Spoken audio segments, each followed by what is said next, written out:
I'll give you the idea that what is Graal compiler, and I will also give you the idea that why we need Graal compiler, and the performance. Definitely, we are going to deal about the performance. Okay. Before understanding Graal compiler, you should know what is compiler. Compilers are actually confusing word because when you heard the word compiler, you can think of Java C. So I know most of the people here are not very novice, but we are talking of not kind of Java C, which is or any of those kind of just parsing compilers. Okay, so it Java C and all is just parsers, right? It just take the tokens and it put the things into the proper structure or in the proper AST, right? So they are responsible to create some kind of abstract syntax tree or some kind of tree. I don't want to go into the detail of that, but we are talking about the compilers which can optimize a lot of things at runtime or can do it before runtime also, because we have static compilers also, and how actually they do the work and on what basis they optimize or not optimize things, and what is the level of optimization and a lot of other things. Okay, and do compiler has something to do with Java specifically? No. Okay. So the thing is that compiler optimization is a very common term which we very much use on the operating system level also. So like Linux generally we run with the optimization level of 2. You can even run with 1, or you can even run with 3. But more aggressive the compiler, more chances that it will functionally break something. And if you will go with very lower level of optimization, probably you will end up running things very slow. And today work where you are running things like a lot of machine learning and metrics are very common. Matrix multiplications are very common. Image processing are very common. So you need something like, you need kind of very aggressive compilers, but you don't really need those kind of aggressive compilers which can break things. Okay, so we kind of select something in between. Yeah. So Java also comes with a flavor of static compilers and runtime compilers. So generally, if you want your things to be like statically optimized before the code will run, so you can use the static compiler. Like we have AOT. We have discussed few of the AOT runs in the last time. Okay. So what it will do, it will create a kind of static native image for you, and that native image will have whatever the static optimizations it can have, and you can use that. Runtime compiler, we have a huge list of runtime compiler. Runtime compiler is like JIT, just-in-time compiler, and it try to optimize things on the fly. So it will have all the runtime data, and it will try to optimize things for you. Yeah. So this is the basic two compilers. So who needs what? I already discussed you. If you are looking for a faster startup time, you are looking less CPU intense operations at the runtime, you should better go for static compilers. But if you are looking for a peak performance when you have stabilized your application and it is running on the peak performance, and you want it to run with a very better peak performance, you should go for the runtime compiler. Okay. And one point I have not written for the static compiler is that a static compiler can give you better correctness actually. Okay, so runtime compilers can sometimes aggressively go for optimization and de-optimizations, and it can reduce a predictability a bit. Okay, so these are all the use cases, and most of the people we are working on Java, we still use the runtime compilers, and we are seeing very good performance of the current runtime compiler, which is just JIT compiler.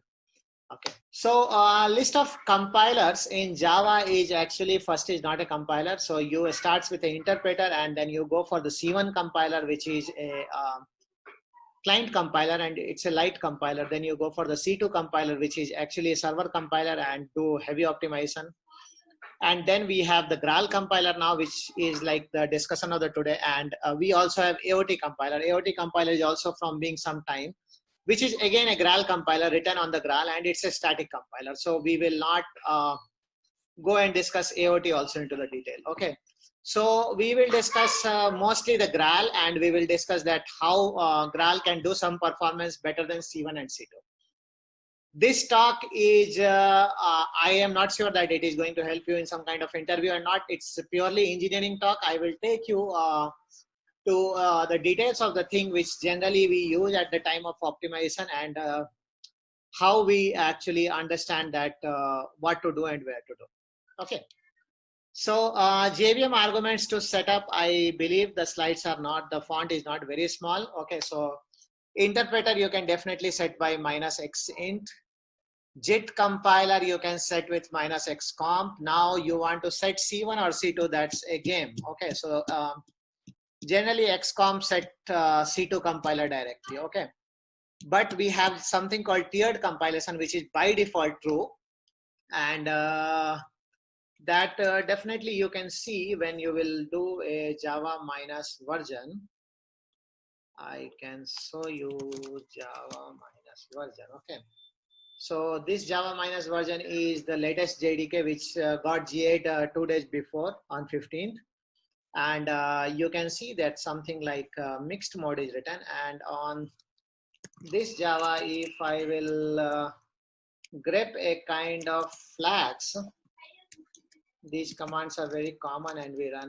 Okay, and we will grep something like tiered compilation. Yeah, so you can see tiered compilation, and by default tiered compilation is true, and tiered compilation means say that I can use C1 and C2, anything depends upon my choice. So you please don't tell me that I should use the C1 or C2. Okay, and I will not take you the further complication of that, but actually there are 5 different levels. The level 1 is interpreter, and then there is 3 levels of C1 compiler and 1 level of C2 compiler. Okay, at any particular point of time we can jump from any level to any level in possible into the JVM. Okay, so I can jump from level 2 to level 4 or level 4 to level 0. Anything is dependent. Okay, how we do that, I really don't want that to be the menu for today, but we do something called OSR. If you are detailed, you can go and search for on stack replacement, that how we replace the stack on the fly. Anyway, what are the complications with JIT compiler? Actually nothing, but the problem is that JIT compiler is written in C++, and the maintainability of the code is little complicated. Okay, and it really don't have few of the modern optimizations. Okay, so we will discuss, okay, that what are the modern optimizations which basically a runtime compiler should have. And setting the flag for the Graal compiler, we will see multiple times today. You can, it's still experimental, so you have to unlock the experimental VM options. When it will become unexperimental or when it will become production ready, it is kind of ready, but I have no idea of the timelines. Okay, but Graal compiler and the Graal VM is used by multiple people. And don't get confused with the Graal VM and Graal compiler. Graal VM is the complete JVM, which is altogether a different kind of JDK. But I am talking about the Graal compiler, which is there in the JDK. Okay, it uses the Graal.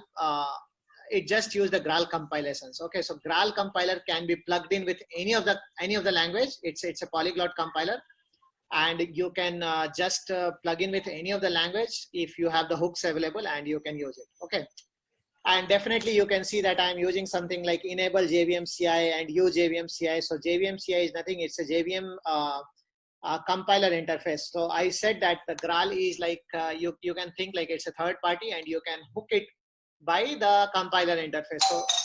So I am saying that from this compiler interface, you can just hook the Graal compiler. Okay, and then I am saying that which compiler we are hooking Graal compiler. If tomorrow I am going to write some XYZ compiler, I can hook that also. So JVM CI gives a very common interface for us. Okay, the second thing is AOT compiler, which is again written on the Graal compiler, but it's a static compiler. How you can use it? You can just make the native image, which is currently supported. I am not sure, it was supported Linux, but I think it is supported everything now. So I have created the native Linux image, that is hello.so, and then you can use that native to run the code. So yeah, all the static optimizations will be inside this native image. Okay, so far so good. Okay, now I'll go to the actual engineering thing, which is like how the optimizations happens which optimization is better and why that optimization may be better. I can not give you the complete picture, but I can give you a predictions. Okay, that why these optimizations are looking much better than the, say like the Graal is better than the C1, C2. So we can see into that. Okay. So yes, before going into the optimizations, let me see if you have any questions, query, concerns. You can ask me. There were a couple of questions, Vaibhav. One was that from Sanjay is that he was referring to the C1 and C2 compilers, whether there is a specific purpose for them, as in C2 is more suited for long-running server apps, whereas C1 is used for client applications. Sridhar said that it is right, but we can have your Yes, inputs as well on yes, it. Sanjay. So your idea is right, but what we do is that I told you that we do the tiered compilation. Okay, and what happens that it's fine that C1 is run for the client app, but it is not completely true. Even you have some kind of UI, and you need your application to be start faster, right?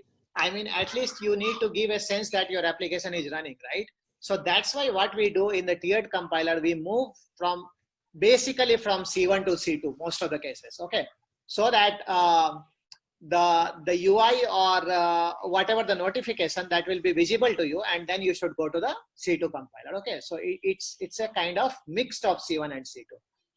C2, I will show you some of the runs directly with C2. You can see that C2, if there is like a small code, C2 will definitely take you more time to run that application. Okay, so C2, as you said, it's for the STD server apps.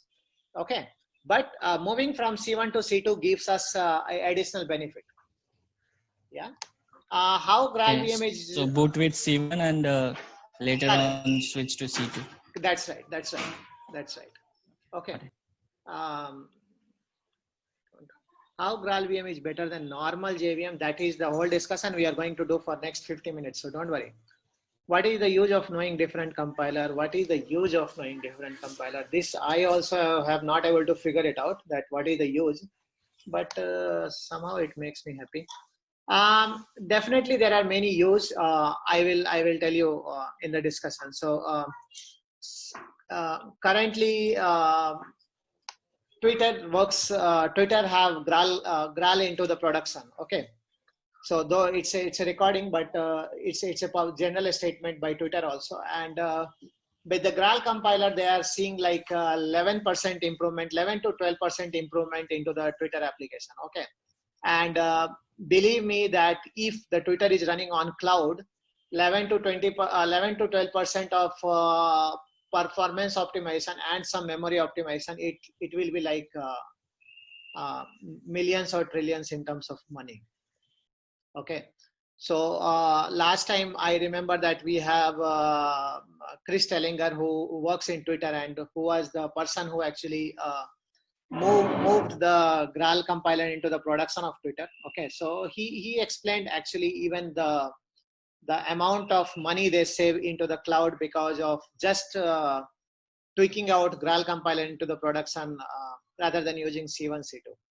Okay, so what is the use? Yeah, uses are there.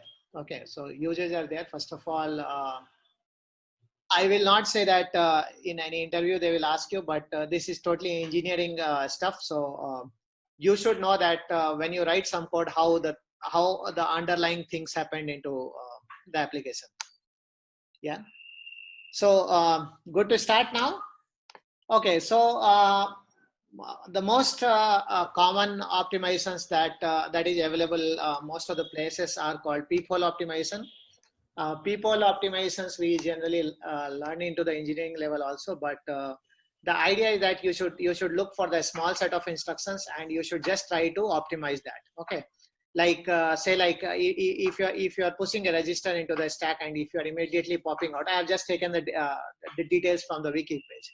Okay, a peephole optimization probably remove both the instructions. Okay, so it will not add both the instructions.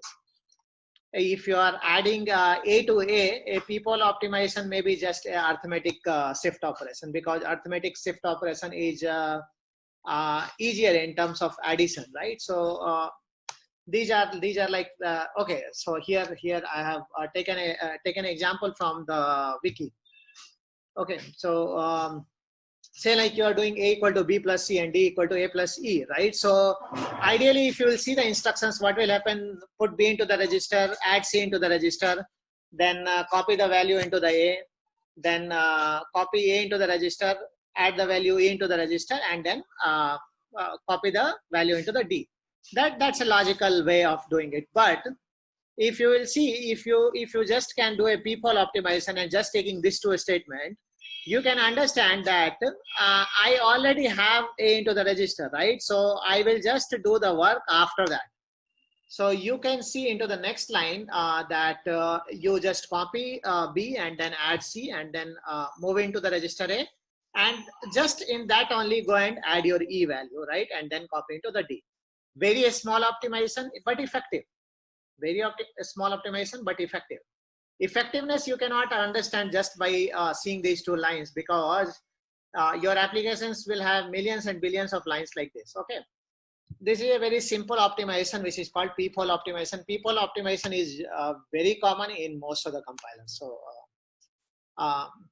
yeah, now let's go for some of the important optimization, like I will show you by the run also that how much optimization we are referring to, and how is the performance. So we will talk about the data flow optimization. Data flow is a very interesting optimization that happens with various set of points, right? So first of all, I am using JDK 15 GA, and I am using Java Micro Harness actually to do all the benchmarking runs. So you cannot just do by normal time command, or you cannot just do by writing some like perf stat or all. So we will see the results. Okay, so let's see that what are the data flow optimizations we are doing here, and then how it works. So I will show you the code and then I'll explain it.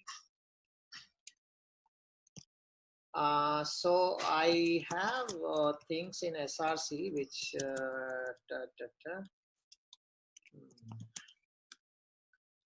okay, first of all, it has been taken from the above link. Okay, now I will explain you that what is the JMS part, but first you understand that we are creating a random value that will be from 0 to 1.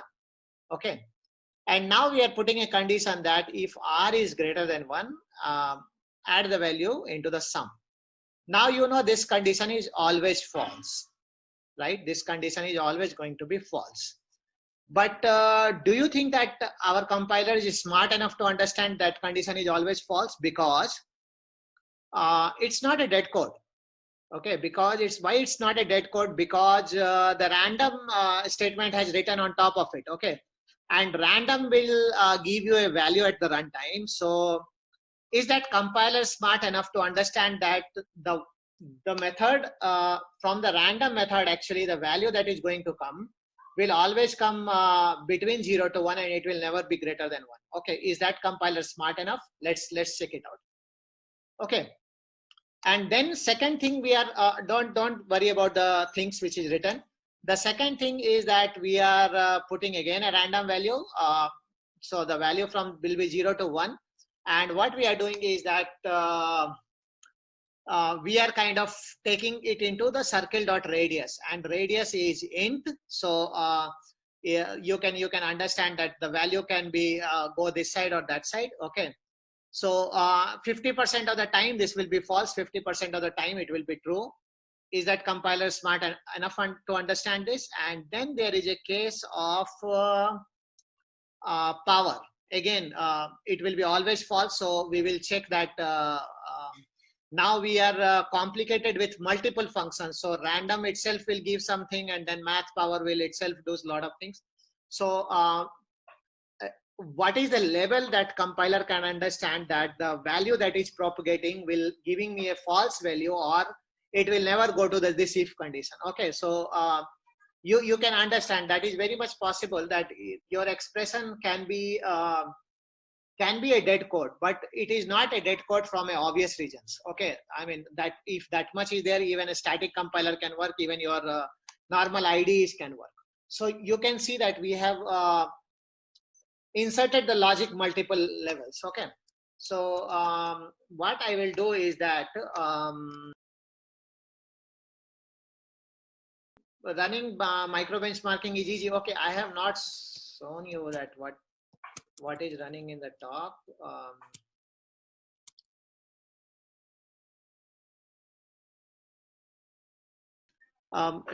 Forget about the micro benchmarking imports. So what we are doing, that we are doing a warm up. Warm up is very important to do any benchmarking. So we are doing a warm up of 5 iterations with the time, and then we are measuring our results with 10 iteration. Okay, we are only forking one process out of it, and we are looking for the average time. Okay, and the time we are looking or the output we are looking is nanosecond. That how many operations it can be, it is doable. Okay. So let's check it out. So you should just say like Maven clean install. So benchmarking will take some time. So we need to like be little patience in between.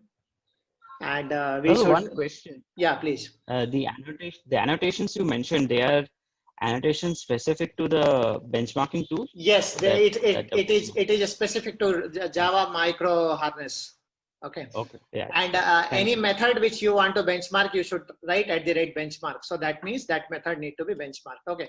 Now what it do is that it will create something called target directory, and in the target directory it will create the benchmarking.jar that will have all the stuff. But if you are not interested in all the stuff, what I'll do is that Java minus jar. And what is the Java? So you should know that Java is 15. Java minus jar target, and we have something called benchmarking.jar, and we need to only take which micro benchmarking we were on, that data flow, right? So you should say, 1 second, let me check it out, the help. I think you can give regex. Yeah, you can directly pass a regex. So I will say data, since it is a regex, I am not going to write flow, so it should understand. so okay, now it is doing the benchmarking. You remember that we have 3 methods: random, half random, and there is some power. Okay, and it has clearly not taken any VM options, you can see here. So we are not running with the Graal, so we are going with the normal ones.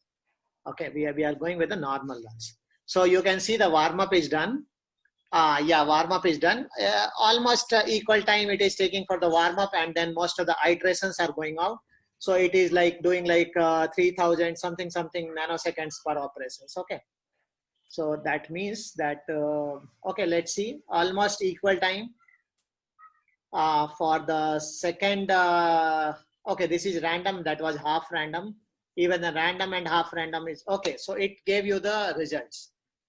Let me save you this result for somewhere. From morning, I'm just saving results only. And the results clearly say that half random, power, and random, which was the 3 method, all are taking like some 3500 score nanoseconds per operations. So let's check it out. Error, let's not worry if the error is small actually. So error is fine if it is like 5% or 6%. Every measurement will have some error. Now what I'll do is that we need to run with the Graal. Okay, so what we will do, we will say Java minus jar, but before that I should give the Graal options. So let me see, Graal options is, okay, I can copy it from the slide. Graal option is little bigger actually to put. Here it is for you. And we have put the Graal options that, and we have enabled the Graal compiler. And then what we have to run, we have to run, sorry, target and benchmark, and we just need data flow. Okay, could not find Java. You have to write minus jar, definitely, yes, thank you. Okay, so very interesting. You can see the first warm-up time of the Graal compiler and the second warm-up time, which is huge amount of time. Okay, you should notice it carefully. Yeah. Because anyone can tell me why? Since we have a lot of time, we can discuss.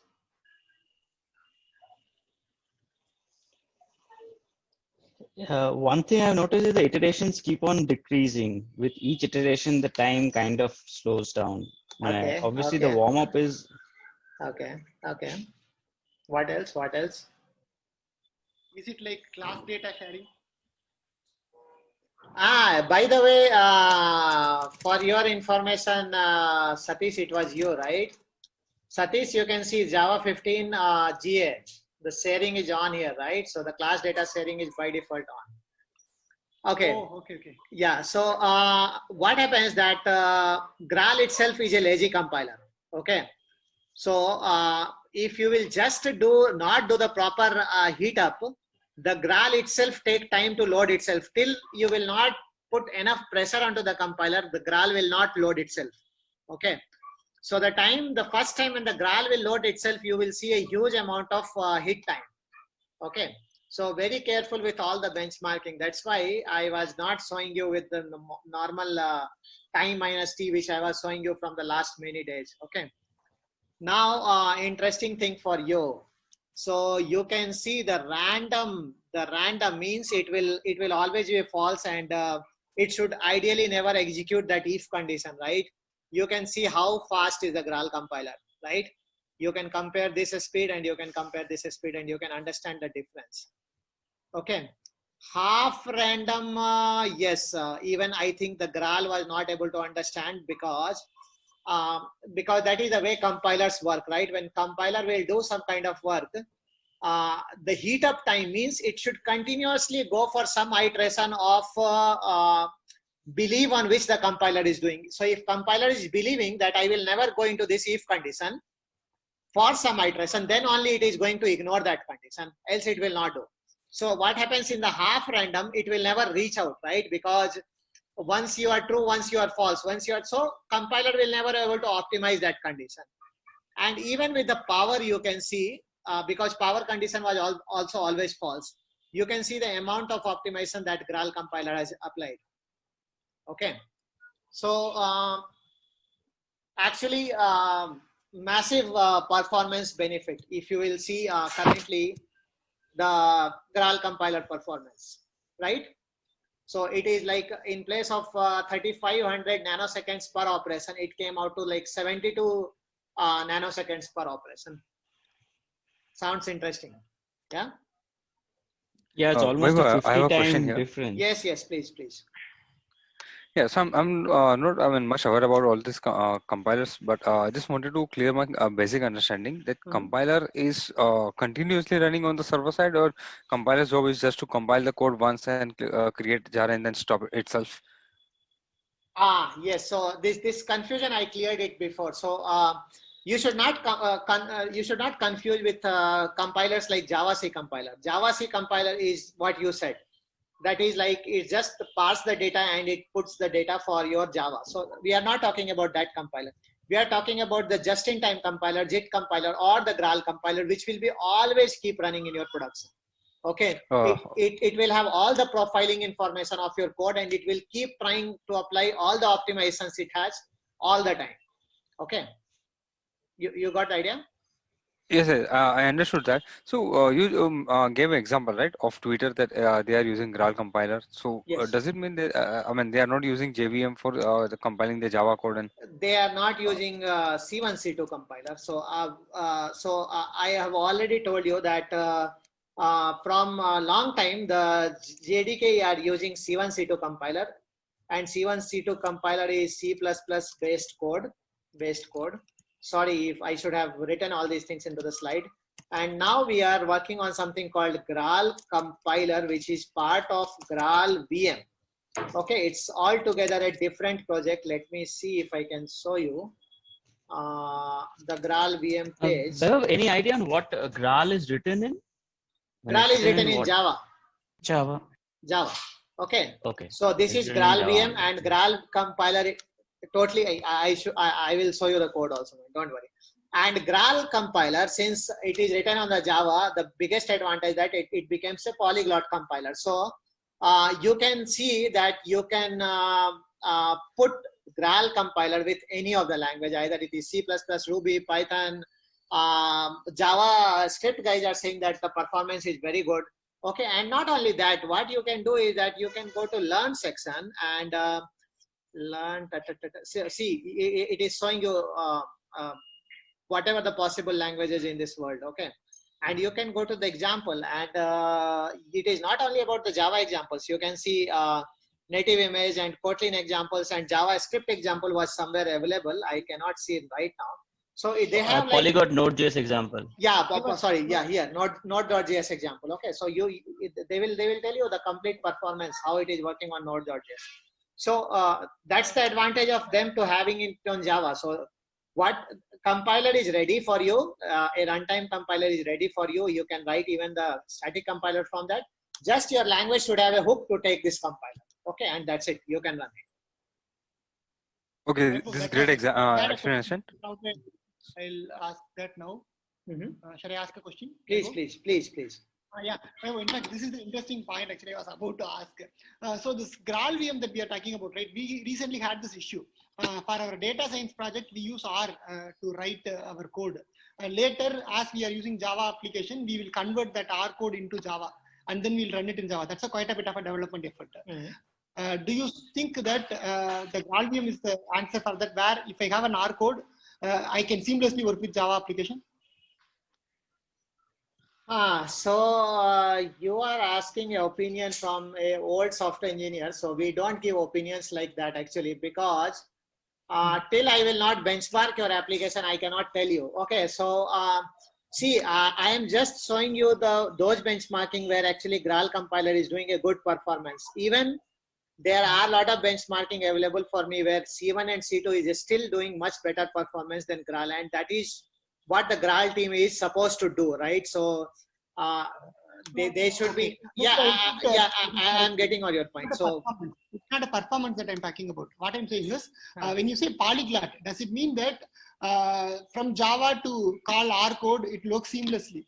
Earlier you used to do process level that you initiate if you're calling from Java to C or something like that. But will this, shall we pair the code? No. It is not about the language to language call. It is like the compiler is polyglot. Okay, so that can be hooked with anything.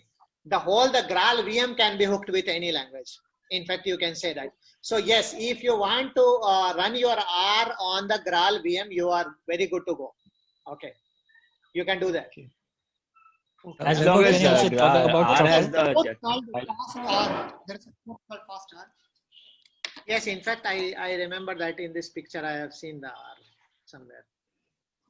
See, okay. So this R can be taken directly onto the Graal VM, and then you are going to use whatever, leave about the base, but it can be directly plugged in with the Graal VM. Okay.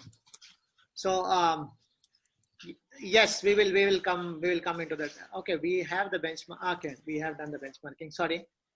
So the thing is that all this plug-in plug-outs, I am not. I just like the backside JVM part of it. Okay, so my interest finished there only. So okay, so this is the result of some time before. The current result can change from this. Okay, so that's the whole idea, that this is the default run. This is with the Graal run, and now one of the again interesting optimization is escape analysis, and this is one of the savior for the Twitter. So Twitter say that out of 11 to 12% of the performance analysis, whatever they are seeing, 5 to 6% comes because of the escape analysis. I will just see the chat window. There are a lot of chats. I am actually observing them. One question was that, okay, Sanjay had asked that Twitter uses Scala with Graal VM. Scala is powerful but quite a complex language. Any opinions on whether he should pick up Scala or not? Sorry, the thing is that I really am not a slave of language. So any language is fine till that time I can understand. I can write my basic things. So It Yeah, depends and upon what is the project, your demand. Okay, if your manager is the boss, so if he's saying go and do it in Scala, then you have to do it. You cannot say that language is the right. So yeah, what are the other okay. questions? There's another question from Neeraj had a question that what is the minimum JDK version for Graal to work with? Is it is Graal working with Java 8? Graal VM, from the Graal VM side, that will work with Java 8. For the JDK Graal implementation, it will work only from the Java 11 onwards. And you can see massive difference on the Java 11 or say like Java 15. So that because the amount of optimizations or the amount of improvements that have went in the last 2 years is very huge. Okay. So JDK 8 will not give you Graal as such. If you want to run onto the JDK 8 kind of thing, you should use Graal VM. Okay, which you have seen onto the site. I can show you again. You can directly go ahead and download from here. Okay, so this guy will definitely give you Graal 20.2 over the JDK 8.